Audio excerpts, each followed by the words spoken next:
Selamat petang pemirsa, kembali program Warta Praja, saluran informasi pemerintahan dan pembangunan di Jawa Tengah hadir ke hadapan Anda. Kami akan memberikan berbagai informasi kegiatan pemerintahan, pembangunan dan persoalan dari berbagai kabupaten kota di Jawa Tengah. Bersama saya Adinda, berikut Warta Praja selengkapnya.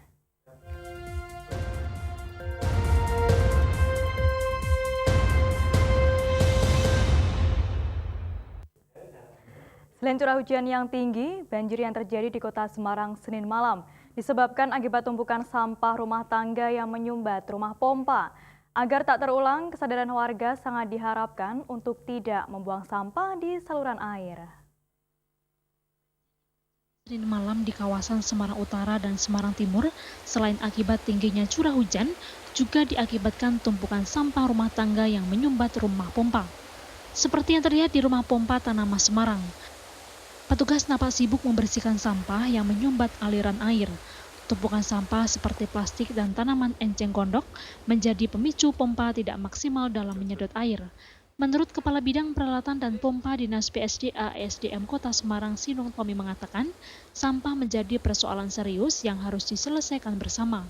Pasalnya saat hujan tiba, sampah selalu menyumbat rumah pompa, sehingga air menggenang di jalan bahkan hingga ke pemukiman warga. Dinas PSDA SDM Kota Semarang telah melakukan perawatan saluran setiap hari dengan mengambil sedimentasi serta sampah yang berada di saluran. Meski demikian, pihaknya berharap agar seluruh warga Kota Semarang untuk ikut peduli dengan tidak membuang sampah sembarangan. Tadi yang saya sampaikan, sampah-sampah menyumbat di saluran airnya tidak lancar mengalir, sehingga itu meluap ke jalan, Pak.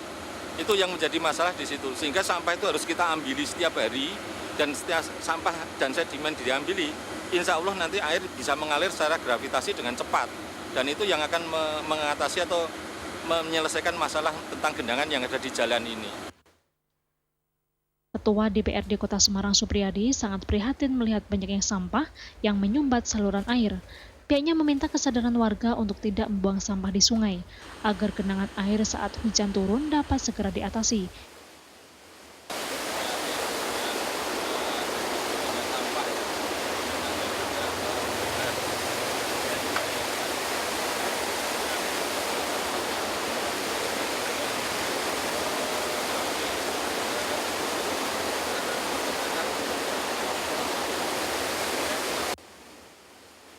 Heri Riana, Cakra Semarang TV.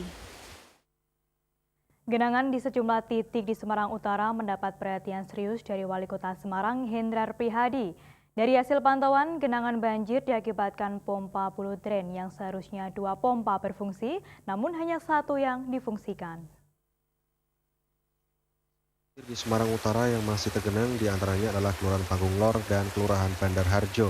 Genangan ini terjadi akibat tingginya curah hujan serta tidak maksimalnya fungsi pompa bulu drain yang seharusnya 2 pompa penyedot air, namun hanya 1 yang difungsikan. Kepada Wali Kota Hendrar Prihadi, tokoh masyarakat Panggung Lor Susbianto menyampaikan genangan tersebut diakibatkan pompa bulu drain hanya 1 yang dinyalakan, sedangkan yang 1 dimatikan. Buka air ke bawah Panggung Lor, jadi kan kita ikut buang gitu. Kalau kita nggak bisa Ini sampun nih. jam 9 sudah Ini kondisi sekarang sudah jalan. Sudah ada penurunan 10 cm. Menanggapi hal tersebut, Hendrar Prihadi menyatakan air di dalam penampung tidak terisi penuh. Artinya bahwa air dari wilayah Panggung Lor yang tergenang tidak sampai ke pompa bulu drain, sehingga pompa yang dinyalakan hanya 1. Masyarakat, ya, mereka katanya minta disupport dari pompa bulu drain supaya bisa diaktifkan. Sementara itu, Kabid Peralatan dan Pompa Dinas PSDA ISDM Kota Semarang Sinung Tommy ketika dimintai solusinya menyatakan genangan di Kelurahan Panggung Lor dikarenakan pompa yang terpasang kapasitasnya kecil. Sementara saluran yang menuju bulu drain banyak tersumbat sampah dan sedimennya cukup tebal, sehingga air tidak bisa mengalir menuju saluran bulu drain. Airnya itu tidak mau segera ke sini, kalau segera ke sini efektif kami sedot. Itu kan ada sumbatan, banyak sekali kendala. Kalau lancar dari sana ke sini cepat. Seperti diketahui, pompa bulu drain mengcover beberapa wilayah kelurahan diantaranya Panggung Kidul, Bulu Lor, dan Plombokan. Wali Kota meminta kepada jajaran PSDA untuk proaktif langsung terjun ke masyarakat untuk mengetahui masalah dan mencari solusi sehingga genangan cepat teratasi. Heri Diana, Cakra Semarang TV. Pemirsa, Anda bisa menampilkan kegiatan dan agenda pemerintahan di Cakra Semarang TV dengan menghubungi redaksi kami. Pemko diminta siapkan master plan drainase. Informasinya akan kami hadirkan usai jeda. Tetaplah bersama kami.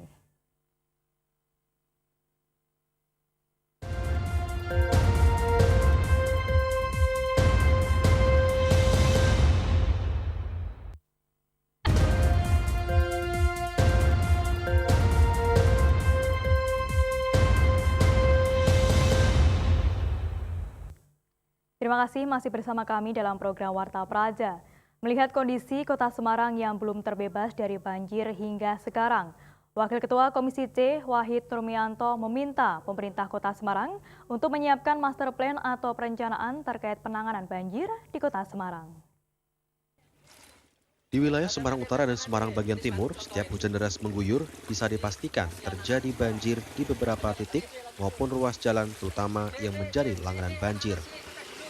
Wakil Ketua Komisi C DPRD Kota Semarang Wahid Nurmianto mengatakan dengan adanya mapping atau pemetaan wilayah yang rawan terjadi banjir dan daerah asal banjir tersebut, Pemkot akan lebih mudah menangani banjir, terutama sungai yang menampung debit air hujan. Dengan adanya mapping tersebut, pemerintah bisa melakukan normalisasi sungai yang makin dangkal karena proses sedimentasi dan sumbatan sampah. Upaya lain untuk mengurangi banjir di Kota Semarang bisa dengan pembuatan embung-embung di kawasan Semarang Atas, sehingga air hujan yang jatuh tidak langsung turun ke bawah dan air bisa meresap ke tanah serta ditampung dahulu. Wahid juga meminta kepada masyarakat untuk tidak menutup selokan dan saluran air yang ada di sepanjang ruas jalan. Berkaitan dengan itu tentu ada beberapa hal yang perlu dipertimbangkan oleh pemerintah Kota Semarang.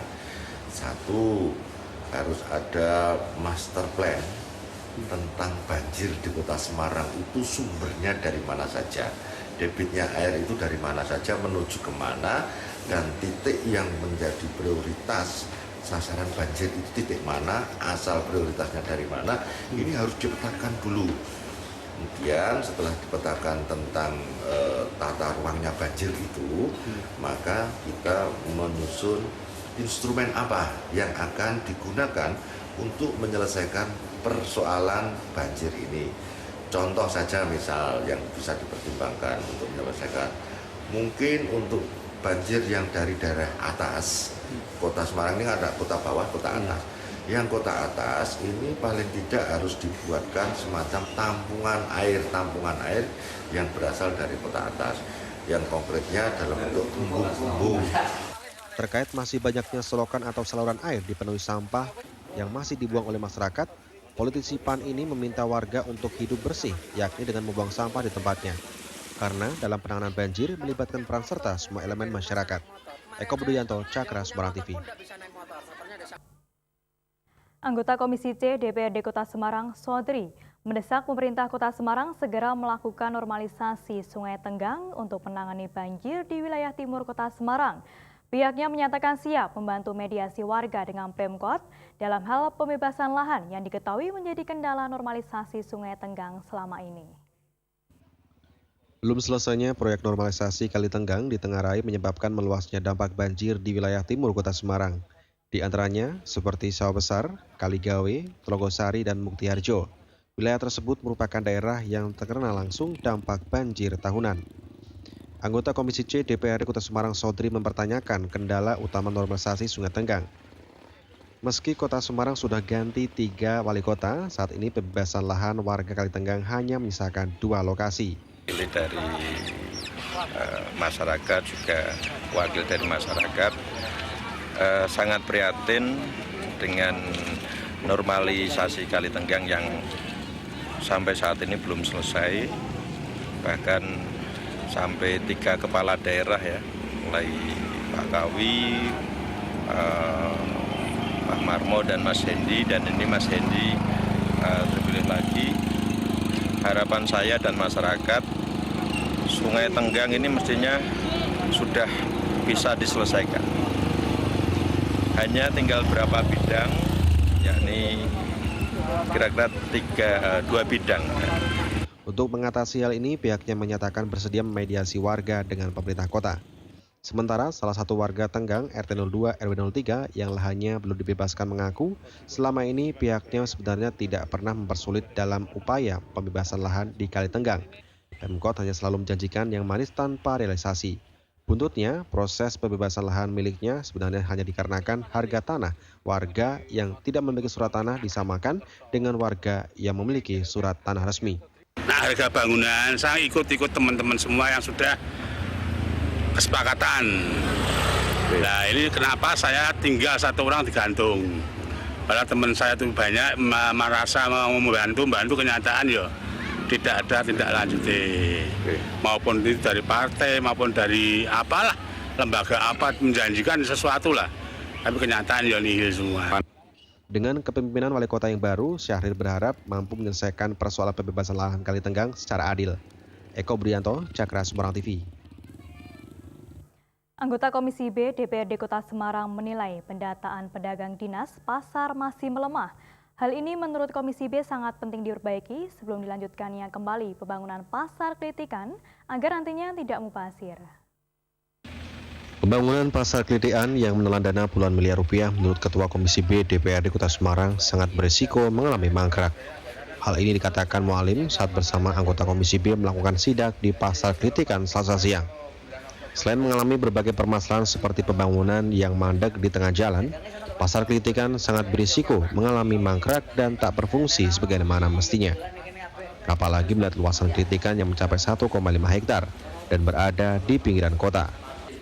Pihaknya meminta kepada Dinas Pasar Kota Semarang supaya melakukan pendataan secara seksama berapa jumlah PKL yang bersedia direlokasi di tempat tersebut. Terlebih selama ini Dinas Pasar juga belum bisa memberi jawaban mengenai data jumlah PKL kepada Dewan. Jangan sampai nantinya setelah kembali dianggarkan tidak ada PKL yang bersedia dipindah. Selain itu, pihaknya juga meminta para Dinas Pasar lebih selektif dalam memilih kontraktor yang mengerjakan, sehingga tidak berulang proyek terhenti di tengah jalan seperti sekarang. Jika memang dilanjutkan, perkiraan pasar Klitikan akan dianggarkan kembali di tahun 2017. Mualim juga mengkritik kondisi bangunan sudah banyak yang bocor, meski belum ditempati oleh pedagang. Kabid Kebersihan dan Pemeliharaan Dinas Pasar menyampaikan pihaknya berjanji akan menjalankan amanat dari Komisi B untuk melakukan pendataan. Terkait permintaan lebih selektif dalam memilih kontraktor, hal tersebut bukan ranah dari dinas, namun wewenangnya ULP. Pasar Klitikan yang dibangun sejak tahun 2013 ini sudah menelan anggaran sekitar 27 miliar rupiah. Memang kendalanya kenapa tadi saya tanyakan, kalau ini problematikanya kan tidak selesai, rekanannya kan tidak sanggup melanjutkan. Nah ini jadi dilema. Nah kami dari teman-teman Komisi B ini kan mengharapkan sekali ini cepat ditindaklanjuti. Ya nanti akan kami sampaikan dan kami tindak lanjuti yang terutama sosialisasi ya. Sosialisasi dari hasil studi kelayakan dari Bapeda memang dulu ada beberapa lokasi pedagang yang akan dipindahkan di sini yang notabene adalah Klitikan yang berada di pusat kota atau tengah-tengah kota yang sudah mengganggu ya. Di antaranya mana? Yang di antaranya yang dulu kan ada di Taman Progo, Kokrosono, kemudian Imam Bonjol, ada Barito, kemudian ada Lemper dan sebagainya. Pasar Klitikan sendiri rencananya akan digunakan untuk menampung 8 titik lokasi PKL di Kota Semarang. Di antaranya PKL Progo, Kokrosono, Lamper Sari, PKL Barito, dan lainnya. Adapun jumlah kios dan los di Pasar Klitikan totalnya berjumlah sekitar 1.380 unit. Eko Brianto, Cakra Semarang TV. DPRD Kota Semarang mengingatkan Pemkot untuk mewaspadai masuknya pedagang liar dalam proses relokasi pasar termasuk di Pasar Jomulyo. Selain permasalahan pedagang liar, persoalan Pasar Jomulyo yang cukup kompleks membuat Komisi B berencana akan menindaklanjuti apa yang dikeluhkan para pedagang. Hal ini diungkapkan politikus Partai Gerindra saat memimpin rombongan Komisi B DPRD Kota Semarang di Pasar Jomulyo yang dipertunjukkan sebagai tempat relokasi pedagang ikan di Pasar Jomulyo Lama atau Pasar Kobong. Mualim mengakui adanya pihak-pihak tertentu yang berkeinginan untuk mengambil keuntungan dari relokasi pasar, sehingga harus dilakukan pengawasan dan tindakan tegas, termasuk dari Dinas Pasar. Dewan meminta Dinas Pasar harus menekan masuknya pihak-pihak tertentu atau mungkin oknumnya yang ingin memanfaatkan kesempatan adanya relokasi pasar tersebut demi mencari keuntungan pribadi. Jangan sampai saat akan relokasi nanti muncul orang luar masuk mengikuti pengundian lapak dan tidak sesuai data yang ada. Jika ada oknum dari Dinas Pasar atau pihak tertentu terbukti menggunakan kesempatan dari proses relokasi pasar itu, untuk kepentingan pribadi, Mu'alim meminta untuk melaporkannya ke media lembaga swadaya masyarakat LSM dan sebagainya. Sering dengan hal itu, fungsi pengawasan dari legislatif juga akan terus diperkuat, termasuk dalam mengawasi proses pengundian lapak, agar peruntukannya benar-benar tepat sasaran. Sebelumnya, Paguyuban Pedagang Ikan Basah dan Pindang Pasar Rejomulyo Semarang mengaku resah dengan membengkaknya jumlah data pedagang yang akan direlokasi ke Pasar Rejomulyo baru. Seperti yang disampaikan pengurus PPIBP Pasar Rejomulyo, Mujibur Rahman, data resmi dari PPIBP Pasar Rejomulyo hanya ada 66 anggota. Namun, pendataan dari Dinas Pasar diindikasikan bisa sampai 80-an pedagang. Indikasi membengkaknya jumlah pedagang ditunjukkan dengan semakin menyempitnya lapak jatah pedagang asli, yakni menjadi 2,5 meter kali 3 meter per los. Padahal jika dibagi 66 pedagang anggota, diperkirakan luasnya tidak sesempit itu. Ya, saya minta nanti waktu pengundian, data yang dulu itu seperti apa. Saya yakin ya, jadi kalau sudah pasar itu mulai dibangun, itu banyak yang orang-orang yang memanfaatkan, walaupun kita belum bisa membuktikan, tapi saya yakin, nah ini harus ditekan. Dan untuk pasar yang baru ini kita dikurangi luasannya. Dari berapa ke berapa? Itu kira-kira 2,5 kali 3. Rata-rata. Selain persoalan jumlah pedagang liar, persoalan spesifikasi, bahan material juga menjadi keluhan para pedagang ikan. Hal ini menurut Mu'alim akan segera dievaluasi sebelum penentuan waktu relokasi agar semuanya bisa berjalan maksimal. Eko Budianto, Cakra, Semarang TV. Pemirsa, Anda bisa menampilkan kegiatan dan agenda pemerintahan di Cakra Semarang TV dengan menghubungi redaksi kami. Tetaplah di Warta Praja, saluran informasi pemerintahan dan pembangunan di Jawa Tengah.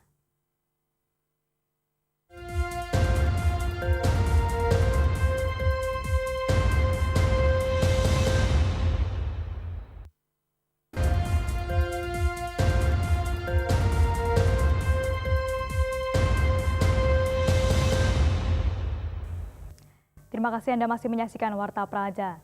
Pasca dilantik oleh Gubernur Jateng, Bupati Wonogiri menyatakan tidak akan melakukan perombakan personil dalam struktur organisasi dan tata kerja pemerintahan daerah. Hal ini disampaikan Bupati seusai mengikuti rapat paripurna DPRD.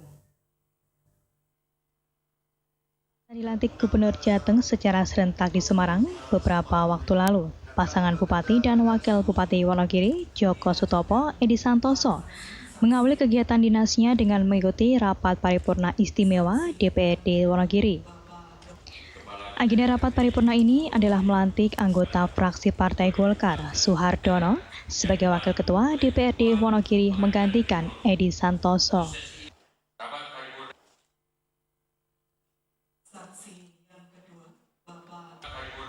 Sementara itu, seusai mengikuti rapat paripurna DPRD, Bupati Wonogiri, Joko Sutopo, mengagendakan bertemu dengan awak media di ruang kerjanya.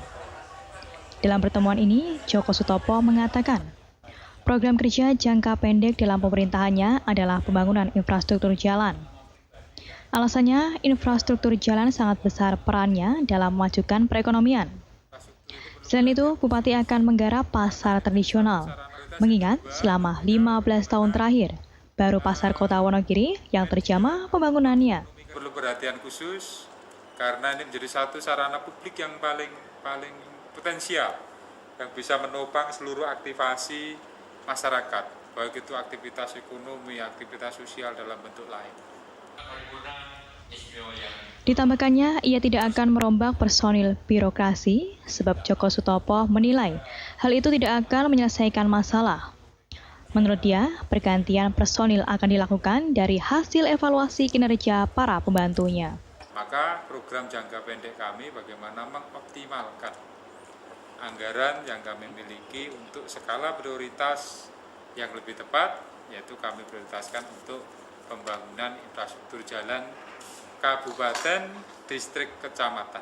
Kami bersama pasar tradisional, hampir 15 tahun baru Wonogiri Kota yang dibangun, yang lainnya baru renovasi kecil-kecil. Nah, mudah-mudahan melalui penganggaran dan program kami nanti, kami bisa membangun pasar tradisional secara bertahap. Bambang Widiartono, Cakra, Semarang TV. Informasi tadi mengakhiri perjumpaan kita dalam Warta Praja kali ini. Anda juga dapat mengirimkan kritik saran atas pembangunan atau pelayanan birokrasi dengan menghubungi redaksi kami ke nomor 0896 7091 1432. Warta Praja, saluran informasi pemerintahan dan pembangunan di Jawa Tengah. Warta Praja turut membangun dan menguatkan otonomi daerah. Siang Warta Praja kali ini, jangan lupa saksikan sesaat lagi seputar Jawa Tengah malam hadir ke hadapan Anda. Saya Adinda serta kerabat kerja yang bertugas undur diri. Terima kasih, selamat malam dan sampai jumpa.